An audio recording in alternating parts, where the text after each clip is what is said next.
തിരിച്ച് വീട്ടിലെത്തിയ ശേഷം റൂമിലെ സ്വിച്ചും പിന്നെ സൈഡിൽ പിടിപ്പിച്ചിരുന്ന ഒരു ബീഡിങ്ങും ഒക്കെ ഇളക്കി മാറ്റാനുണ്ടായിരുന്നു. പ്രധാനമായും നമ്മൾ ഇന്നലെ വാൾപേപ്പർ ഇളക്കി മാറ്റിയപ്പോൾ മുകൾ ഭാഗത്തെ കുറച്ച് പെയിൻറ് ഇളകിപ്പോയിട്ടുണ്ടായിരുന്നു. അങ്ങനെ ഇളകിപ്പോയ ഭാഗമെല്ലാം ഒന്നുകൂടെയും പെയിൻറ് ചെയ്ത് വൃത്തിയാക്കിയെടുത്തു.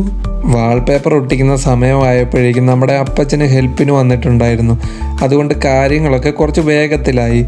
ഈ കാണുന്നതാണ് വാൾപേപ്പർ ഒട്ടിക്കാനായി ഞാൻ മേടിച്ച പശ. ഇത് വെള്ളത്തിൽ മിക്സ് ചെയ്ത ശേഷം ഒരു ബ്രഷ് ഉപയോഗിച്ച് ഭിത്തിയിൽ അടിച്ചു കൊടുക്കണം. പിന്നെ നമ്മൾ അളവനുസരിച്ച് കട്ട് ചെയ്തിരിക്കുന്ന വാൾപേപ്പറെ അതിന് മുകളിൽ ഒട്ടിച്ചു കൊടുക്കാം. വാൾപേപ്പർ ഒട്ടിക്കുമ്പം അതിനുള്ളിൽ എയർ നിൽക്കുന്നതാണ് ഏറ്റവും വലിയ പ്രശ്നം. അത് ഒരു ബ്രഷ് ഉപയോഗിച്ച് നല്ല പോലെ ഉരച്ചു കൊടുത്താൽ ഒരു പരിധിവരെ നമുക്കത് ഒഴിവാക്കാൻ പറ്റും. പഴയ വാൾപേപ്പർ മാറ്റി പുതിയത് ഒട്ടിക്കുക എന്നത് അത്യാവശ്യം നല്ല ബുദ്ധിമുട്ടുള്ള പരിപാടിയാണെന്ന് ഇതോടെ മനസ്സിലായി. ഏകദേശം 3 ദിവസം വേണ്ടി വന്നു ഈ വാൾപേപ്പർ എല്ലാം മാറ്റി പുതിയത് ഒട്ടിക്കാൻ. അങ്ങനെ അവസാനമായിട്ട് ക്ലീനിങ് എല്ലാം കഴിഞ്ഞ് സോഫയും പിന്നെ ബാക്കിയുള്ള സാധനങ്ങളും എല്ലാം തിരിച്ചു വെച്ച ശേഷം ഇതായിരുന്നു നമ്മുടെ ലിവിങ് റൂമിൻ്റെ പുതിയ ലുക്ക്.